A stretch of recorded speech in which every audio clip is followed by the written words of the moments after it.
Hello students, मैं सिमरन स्वागत करती हूँ आप सभी का आशीष तिवारी यूट्यूब चैनल पर। आशा करती हूँ कि आप सभी अच्छे होंगे। मैं इस चैनल के माध्यम से आप सभी के लिए लेकर आई हूँ एक वीडियो लेक्चर सीरीज जो बेस्ड है आपके BA B Com programme and honours पर, जिसके अंदर हम डिस्कस करने वाले हैं आपका सेमेस्टर 2 और सेमेस्टर 5 का subject human resource management fundamentals of HRM. तो स्टूडेंट्स, अगर आप ड्यू, सोल, रेगुलर या अदर किसी यूनिवर्सिटी से ये सब्जेक्ट पढ़ रहे हैं तो ये वीडियो सीरीज आप सभी के लिए बहुत ज़्यादा हेल्पफुल होने वाली है। हर चैप्टर को हम सिंपल भाषा में समझेंगे, इंपॉर्टेंट कॉन्सेप्ट को ब्रेक डाउन करेंगे और एग्जाम के पॉइंट ऑफ व्यू से भी डिस्कस करेंगे। तो स्टूडेंट्स, अगर आप ड्यू, सोल, रेगुलर, एनसीवेब या अदर किसी यूनिवर्सिटी से कोई और सब्जेक्ट पढ़ना चाहते हैं, आसानी से समझना चाहते हैं, तो चैनल को ज़रूर सब्सक्राइब कीजिए, वीडियो को लाइक कीजिए और अपने दोस्तों के साथ शेयर करना ना भूलें। एंड सोल से रिलेटेड डेली अपडेट्स के लिए आप सभी हमारा व्हाट्सअप चैनल फॉलो कर लीजिएगा। तो चलिए स्टार्ट करते हैं आज की वीडियो को, जिसके अंदर हम डिस्कस करने वाले हैं आपका human resource management fundamentals of HRM. तो स्टूडेंट्स, अभी तक हम इस पूरी सीरीज के अंदर आपकी unit number 1, unit number 2, unit number 3 और यूनिट नंबर 4 के सभी चैप्टर्स को डिस्कस कर चुके हैं। अगर आपने वो वीडियो नहीं देखी है तो प्लेलिस्ट चेक कीजिएगा, आपको वहाँ पे मिल जाएगी, आप वहाँ से वीडियो को देख सकते हैं। इसके साथ साथ आज की जो वीडियो रहने वाली है, यूनिट नंबर 5 के जितने भी आपके चैप्टर है, चैप्टर 1 से लेके चैप्टर 5 तक, वो भी हम डिस्कस कर चुके हैं। अगर आपने वो वीडियो नहीं देखी है तो प्लेलिस्ट को चेक कीजिएगा, चैप्टर वाइज आपको वहाँ पे वीडियोस मिल जाएगी। तो आज की जो आपकी वीडियो रहने वाली है उसके अंदर हम डिस्कस करने वाले हैं यूनिट नंबर 5 का चैप्टर नंबर 6, जिसके अंदर हम जानेंगे कि उभरते हुए आयाम कौन कौन से हैं एचआरएम के अंदर। तो चलिए स्टार्ट करते हैं जिस यूनिट नंबर 5 चैप्टर नंबर 6, जिसमें हम जानेंगे एचआरएम के अंदर उभरते हुए आयाम कौन कौन से होते हैं। तो चलिए जानते हैं। सबसे पहले हम जानते हैं उभरते हुए आयाम के अर्थ की बात करते हैं, ठीक है, अर्थ को जानते हैं। तो उभरते हुए आयाम क्या होते हैं? उभरते हुए आयाम वे नए और आधुनिक पहलू हैं जो मानव संसाधन प्रबंधन को बदल रहे हैं। तकनीक, वैश्वीकरण, डिजिटल कार्य संस्कृति और बदलते कर्मचारी व्यवहार के कारण एचआर के सामने नए विषय, नई चुनौतियां आ रही है। इन्हीं नए क्षेत्र को उभरते हुए आयाम कहा जाता है। यानी उभरते हुए आयाम का मतलब यहाँ पे क्या है एचआरएम के अंदर? अगर हम एचआरएम के अंदर उभरते हुए आयाम की बात करें तो उभरते हुए आयाम नए और आधुनिक बदलाव है, जिसके अंदर आपका जो एचआर है यानी मानव संसाधन जो है, इससे ये बदल रहे हैं। जो भी आपकी डिजिटल तकनीकें हैं, जो भी आपकी तकनीकी है, टेक्नोलॉजी जो है, जो भी डिजिटल काम है आपके, उसके अंदर जो चेंजेस आ रहे हैं, जो व्यवहार बदला जा रहा है, वो ही आपके क्या है, उसका ही मतलब क्या होता है आपका उभरते हुए आयाम, जिसमें आपके नए और आधुनिक पहलू जो होते हैं वो मानव संसाधन प्रबंधन को धीरे धीरे बदल रहे होते हैं। फॉर एग्जाम्पल कि आजकल क्या हो रहा है कि आपका इंटरव्यू जो हो रहा है वो ऑनलाइन हो रहा है, ठीक है, और आप काम भी क्या कर रहे हैं, वर्क फ्रॉम होम ही कर रहे हैं, ठीक है, घर से बैठ के ही कार्य को कर रहे हैं। तो ये क्या है आपके, ये उभरते हुए आयाम है, नई टेक्नोलॉजी है, ठीक है, डिजिटल माध्यम से, जिसकी वजह से आपका जो उभरते हुए आयाम जो है वो क्या हो रहे हैं, मानव संसाधन को बदल रहे हैं, ठीक है। पहले के टाइम में क्या होता था, जो भी आपके इंटरव्यूज होते थे वो ऑफलाइन होते थे, लेकिन आज के समय में क्या हो रहा है, जो भी आपके इंटरव्यूज हैं, जो भी आपकी क्लासेस चल रही हैं वो ऑनलाइन चल रही हैं, इंटरव्यू ऑनलाइन चल रहे हैं, ठीक है, और जो भी आप कार्य कर रहे हैं वो वर्क फ्रॉम होम कर रहे हैं। तो ये सब आपके उभरते हुए आयाम हैं जो आपको मानव संसाधन प्रबंधन को क्या कर रहे हैं, वो धीरे धीरे बदल रहे हैं। नई तकनीकियां ऐड हो रही हैं, डिजिटल कार्य ऐड हो रहे हैं, और इसी की वजह से क्या हो रहा है, जो आपके कर्मचारी हैं उनके व्यवहार के सामने नई चुनौतियां आ रही हैं, क्योंकि उन्हें नई नई चुनौतियों से, नई नई जो आपकी तकनीक है, जो टेक्नोलॉजी है, उनसे उनको अवगत कराया जा रहा है, ठीक है, जैसा मैंने भी आपको बता ही दिया है। तो उभरते हुए आयाम कौन से? जो भी हमारी टेक्नोलॉजी का जो डेवलपमेंट हो रहा है, ठीक है, वही आपके एचआरएम के अंदर उभरते हुए आयाम कहलाते हैं। अब हम बात करते हैं उभरते हुए आयामों की आवश्यकता हमें क्यों है, क्यों जरूरी है हमारे लिए। तो पारंपरिक एचआर तरीकों से आज की तेज और तकनीक आधारित दुनिया की जरूरतें पूरी नहीं होती। संगठन को ऐसे एचआर दृष्टिकोण चाहिए जो लचीले, तेज और आधुनिक हो। इसलिए नए आयामों को समझना और अपनाना आपके लिए आवश्यक हो गया है, जरूरी हो गया है। यानी जो भी आपके पुराने तरीके हैं आज के समय में, आपको पूरी दुनिया के अंदर जो भी हमारे पुराने तरीके थे, पारंपरिक एचआर के तरीके थे, वो सब क्या है, वो एकदम स्लो पड़ गए हैं। उनसे दुनिया की जितनी भी ज़रूरतें थी वो पूरी नहीं हो पा रही थी, ठीक है। तो आज के समय में आपकी जो टेक्नोलॉजी है वो दुनिया के लिए काम कर रही है, ठीक है। यानी जो आपके दुनिया का जो जितने भी काम है, आज के समय में एकदम तेज़ जो आपकी टेक्नोलॉजी है, तेज़ और तकनीकी दुनिया में ये काम नहीं करते हैं जो भी आपके पुराने तरीके थे। इसलिए नए तरीके आना ज़रूरी है, नई टेक्नोलॉजी के हिसाब से आधुनिक तरीके को अपनाना ज़रूरी है। फॉर एग्जाम्पल पहले नौकरी के लिए क्या होता था, जैसा मैंने भी आपको बताया कि ऑफलाइन फॉर्म फिल किए जाते थे, भरे जाते थे, लेकिन अब सब कुछ क्या होता है, ऑनलाइन होता है। तो ये क्या हुआ, दुनिया की ज़रूरतें जो हुई, इसी के बदलाव के ही कारण क्या हुआ, ये जो ज़रूरतें हैं इसी के कारण ही आपका बदलाव देखने को मिला। तो दुनिया की जैसे जैसे ज़रूरतें होती हैं, ठीक है, जैसे जैसे हमारी आवश्यकताएं होती है, वैसी वैसी हमारी जो टेक्नोलॉजी है उसका डेवलपमेंट होता जाता है। और एचआरएम के अंदर भी पारंपरिक जो आपके तरीके हैं, पुराने तरीके जो है वो दुनिया की ज़रूरतें पूरी नहीं कर पा रहे थे। इसलिए जो भी आपके नए और आधुनिक तरीके हैं, ठीक है, नई तकनीकियां जो है वो क्या है, वो बहुत ज़्यादा लचीली है, बहुत तेज़ है, जिससे जो कंपनी के जो नए नए आयाम हैं उन्हें समझना जो है वो ज़रूरी हो गया है और आवश्यक हो गया है, ठीक है, अपनाना इनको। तो ये था आपका उभरते हुए आयामों की आवश्यकता हमें क्यों है। अब हम आगे बढ़ते हैं, नेक्स्ट टॉपिक जो है आपका वो है उभरते हुए आयाम, ठीक है, प्रमुख उभरते हुए आयाम कौन कौन से हैं। तो उभरते हुए आयाम में आपका EHRM, ठीक है, उभरते हुए आयाम के अंदर आपका EHRM और आपका डिजिटल HR, कृत्रिम बुद्धिमत्ता, दूरस्थ कार्य, कर्मचारी कल्याण, विविध प्रबंधन, कौशल विकास और सतत मानव संसाधन प्रबंधन इसमें शामिल है। ये सभी आधुनिक कार्य वातावरण को क्या कर रहे हैं, एक आकार दे रहे हैं। यानी जो भी आपका अगर हम प्रमुख उभरते हुए आयामों की बात करें जो मेन है, ठीक है, तो इसके अंदर क्या है आपका EHRM, डिजिटल HR, ठीक है, आर्टिफिशियल इंटेलिजेंस यानी आपकी जो कृत्रिम बुद्धिमत्ता है, और दूर स्थित कार्य जो है आपके, ठीक है, वो, और साथ ही आपका जो कर्मचारी कल्याण जो है, दूर स्तर कार्य यानी जो भी आपके वर्क फ्रॉम होम है, ठीक है, वर्क फ्रॉम होम से रिलेटेड जितने भी आपके काम है, और एम्प्लॉय वेलफेयर यानी आपका जो कर्मचारी कल्याण है, और साथ ही साथ आपका विविधता प्रबंधन यानी डाइवर्सिटी मैनेजमेंट, इन सबको इसके अंदर क्या करा गया है, शामिल किया गया है। ये आधुनिक कार्य को क्या कर रहे हैं, एक आकार दे रहे हैं, एक आधुनिक जो आपका कार्य है उसके वातावरण को, उसके एनवायरनमेंट को एक शेप दे रहे हैं, एक आकार दे रहे हैं। फॉर एग्जाम्पल जैसे कोई कंपनी है, कंपनी जूम के थ्रू और आपकी जो गूगल मीट है इनके थ्रू क्या करती है, मीटिंग करती है। तो ये किसका एग्जाम्पल हुआ, आपका डिजिटल HR का एग्जाम्पल हुआ, जिसके अंदर कंपनी नए नए आयामों को क्या कर रही है, जोड़ रही है। तो अब जितने भी मैंने अभी आपको ये बताए ना प्रमुख आयाम, जैसे आपका EHRM हो गया, डिजिटल HR हो गया, आर्टिफिशियल इंटेलिजेंसी हो गया, अब इन सबको ना हम डिटेल में समझने वाले हैं, पढ़ने वाले हैं कि ये एक्चुअल में होता क्या है, इनका अर्थ क्या होता है। तो अगर हम बात करें आपके EHRM की, तो इसका मीनिंग क्या होता है, EHR का जो अर्थ है वो है कि मानव संसाधन कार्यों में जो आपका इंटरनेट है, सॉफ्टवेयर है, डिजिटल प्लेटफॉर्म है का उपयोग, भर्ती रिकॉर्ड रखना, प्रशिक्षण और संचार जैसी गतिविधियां अब ऑनलाइन की जा रही हैं। इससे समय की बचत होती है और कार्य तेज आपका हो जाता है। यानी जो EHRM है, इस EHRM में जो आपका HR से रिलेटेड जितने भी काम होते हैं, चाहे वो इंटरनेट हो, चाहे वो सॉफ्टवेयर हो, इन सब के थ्रू किए जा रहे हैं, ठीक है, इंटरनेट और सॉफ्टवेयर के थ्रू आपके जितने भी कार्य हैं वो किए जा रहे हैं, ठीक है।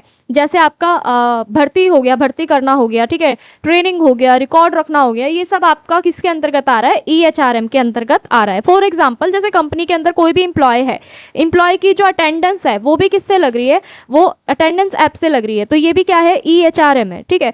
तो EHRM का मीनिंग क्या है यहाँ पे, कि जो भी कंपनी के अंदर आपका इंटरनेट, सॉफ्टवेयर, डिजिटल प्लेटफॉर्म आपके जितने भी हैं उनके अंदर जो भी भर्ती है, रिकॉर्ड है, और जो आपकी ट्रेनिंग है, कम्युनिकेशन है, जितनी भी एक्टिविटीज़ है वो अब क्या हो रही है, ऑनलाइन की जा रही है, जिससे आपका जो टाइम है ये भी बच रहा है, समय की बचत हो रही है, और साथ में जो भी आपका कार्य है वो भी बहुत तेज़ी से ख़त्म हो रहा है, जल्दी ख़त्म हो रहा है।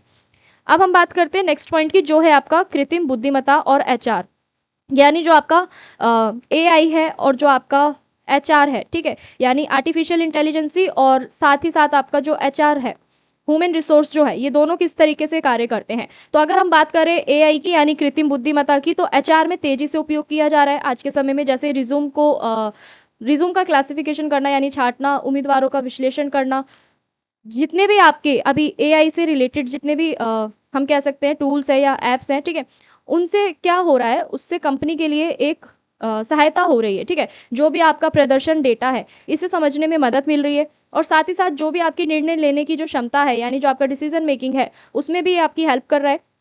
फॉर एग्जाम्पल जैसे कोई भी इसको अगर हम शॉर्ट में समझे तो आपका जो एआई है, एआई का जो यूज़ है, उपयोग जो है वो एचआर में बहुत तेज़ी से हो रहा है। जैसे आपका जो भी सीवी वगैरह है, सीवी के अंदर जो भी आपका हम कह सकते हैं जो बेस्ट सीवी है उसका सिलेक्शन कंपनी किस तरीके से कर रही है, ठीक है, और जो भी आपके कैंडिडेट्स हैं उनको किस तरीके से उनका सिलेक्शन हो रहा है, ये सारी चीज़ें। और तो एआई से रिलेटेड अगर हम इसे एग्जाम्पल से समझे, फॉर एग्जाम्पल जैसे कोई भी जॉब है, जॉब के लिए अगर आप अप्लाई करते हैं तो सबसे पहले क्या होता है कि आपका जो रिज्यूम होता है उसको चेक करता है, वेरीफाई किया जाता है कंप्यूटर के थ्रू। तो ये सब क्या हुआ, आपका एआई के अंतर्गत आ गया, ठीक है। अब हम बात करते हैं सेकंड नेक्स्ट पॉइंट की, जो है आपका दूर स्थिर कार्य और लचीला जो कार्य व्यवस्था है, या हम कह सकते हैं लचीली कार्य व्यवस्था जो है वो क्या है। तो अगर हम इसकी बात करें तो कोविड-19 के बाद से जो भी आपका दूर स्थिर कार्य है और हाइब्रिड मोड जो है कार्य प्रणाली, ये बहुत ज़्यादा महत्वपूर्ण हो गई है। कर्मचारी घर से ही किसी या अन्य स्थान से ही काम कर सकते हैं। इससे आपका जो लचीलापन है वो बढ़ता है, लेकिन निगरानी और संचार और साथ में आपकी जो टीम की जो भावना है, इसके सामने बहुत सारे चैलेंजेस हो सकते हैं, यानी चुनौतियाँ हो सकती हैं।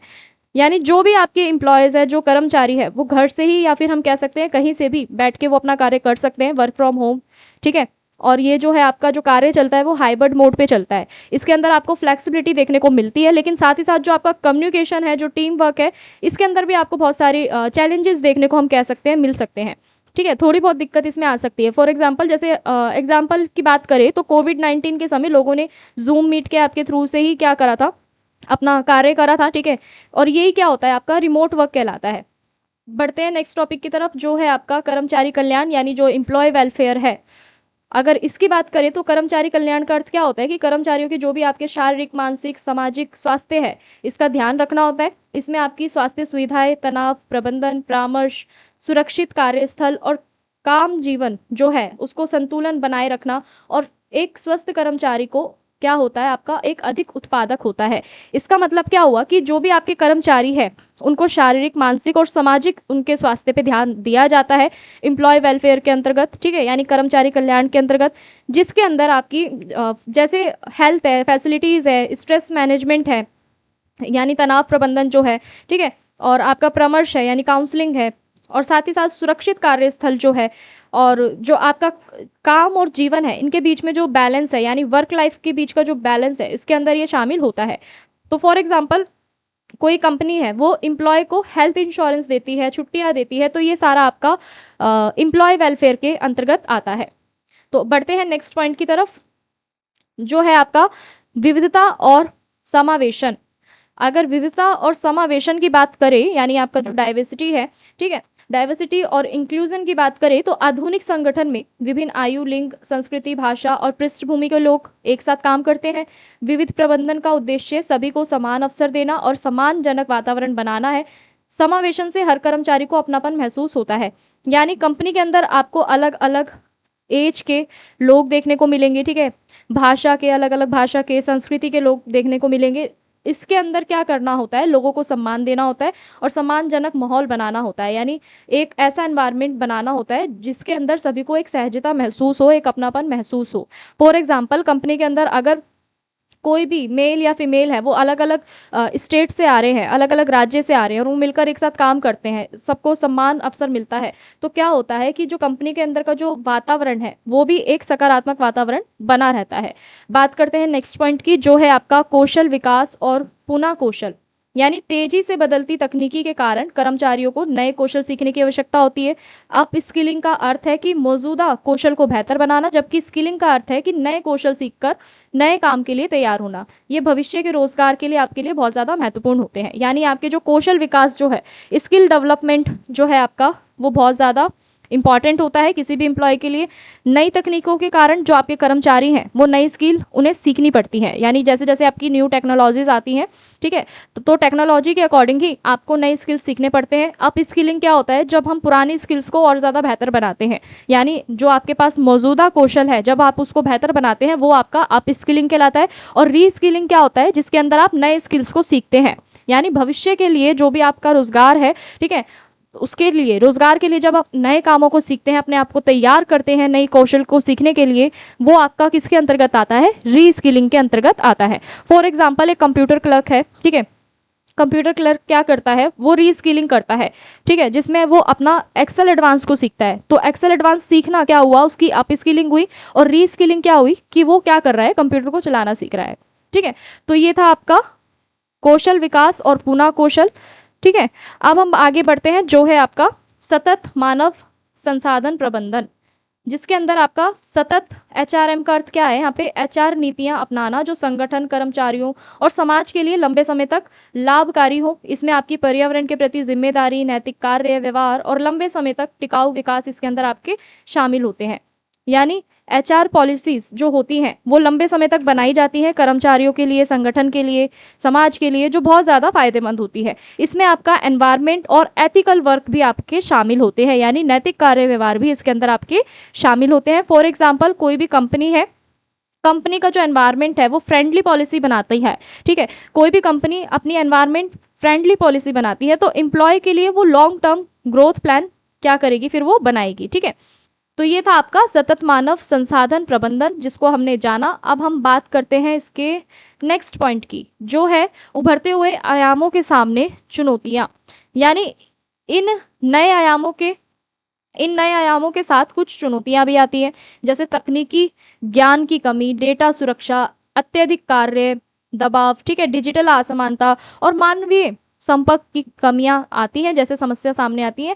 इसके लिए संतुलित दृष्टिकोण जो है वो आपका जरूरी होता है। यानी जैसे अभी हमने जितने भी आयाम पढ़े उसके अंदर आपकी जो चुनौतियां हैं वो कौन कौन सी हो सकती है, तकनीकी ज्ञान की जो कमी है इसके अंदर वो देखने को मिल सकती है, डेटा सुरक्षा देखने को मिल सकती है, अत्यधिक कार्य का जो दबाव है वो आपको देखने को मिल सकता है। तो जब कोई नई चीज जब आती है, ठीक है, जब उसके लाभ होते हैं तो उसके क्या भी होते हैं, उसके सामने हानियां भी होती हैं, ठीक है, चैलेंजेस भी होते हैं। तो यहाँ पे क्या है कि जो आपके नए आयाम हैं उनके साथ साथ क्या आ रही है, चुनौतियां भी आ रही है। जैसे एम्प्लॉयर्स के अंदर, कर्मचारियों के अंदर तकनीकी ज्ञान जो है, ठीक है, टेक्नोलॉजी जो आपकी नॉलेज है उसकी कमी भी देखने को मिल सकती है, डेटा सुरक्षा, काम का दबाव, डिजिटल असमानता, ये सारी समस्याएं आपको देखने को मिल सकती हैं। अब हम बात करते हैं इसके निष्कर्ष की। उभरते हुए आयाम आधुनिक एचआरएम को नई दिशा दे रहे हैं। डिजिटल तकनीक, एआई, दूर स्तर कार्य, कल्याण, विविधता और कौशल विकास आज एचआर का महत्वपूर्ण हिस्सा बन चुके हैं। जो संगठन इन परिवर्तनों को अपनाते हैं वे अधिक सफल और प्रतिस्पर्धी बनते हैं। यानी आज के समय में मानव संसाधन प्रबंधन तेजी से बदल रहा है। जैसे हम सभी को पता है, नई टेक्नोलॉजीज आ रही है, डिजिटल सिस्टम आ रहा है, एआई आ रहा है, रिमोट वर्क है, एम्प्लॉय वेलफेयर है, ये सारे आपके उभरते हुए आयाम हैं एचआर को जो आधुनिक और प्रभावी बना रहा है। और इसके साथ साथ संगठनों के लिए ज़रूरी है कि वे इन नए तरीकों को अपनाएं ताकि जो प्रतिस्पर्धा है, जो कंपटीशन है, वो आगे रह सके, कर्मचारियों का डेवलपमेंट भी हो सके। तो इसी प्रकार जो आपके उभरते हुए आयाम है वो केवल काम से ही संबंधित नहीं होते, काम करने के तरीके को ही आसान नहीं बनाते, बल्कि कंपनी या हम कह सकते हैं संगठन और कर्मचारी, ये दोनों के लिए ही लॉन्ग टर्म क्या करते हैं, सफलता को सुनिश्चित करते हैं, ठीक है, दीर्घकालिक सफलता को ये बनाते हैं। तो स्टूडेंट्स, ये थी आपकी यूनिट नंबर 5 का चैप्टर नंबर 6, जिसके सभी टॉपिक्स को मैंने आपको शॉर्ट में एक्सप्लेन कर दिया है। अगर किसी भी स्टूडेंट को ये नोट्स चाहिए है तो आप हमारे टेलीग्राम चैनल को ज्वाइन कर लीजिएगा, वहाँ पे आपको ये नोट्स मिल जाएंगे। अगर किसी भी स्टूडेंट को कोई डाउट है, कोई क्वेरी है, तो आप हमें कमेंट सेक्शन में कमेंट कर सकते हैं। इसके साथ साथ आप हमारे इंस्टा पेज को भी फॉलो करके पूछ सकते हैं। डेली अपडेट्स के लिए आप सभी हमारा व्हाट्सएप चैनल ज्वाइन कर लीजिएगा। अगर आपको ये लेक्चर हेल्पफुल लगा हो तो वीडियो को लाइक कीजिए, चैनल को सब्सक्राइब कीजिए। मिलते हैं नेक्स्ट वीडियो में नई यूनिट के साथ, नए सब्जेक्ट के साथ। आप सभी का बहुत बहुत धन्यवाद।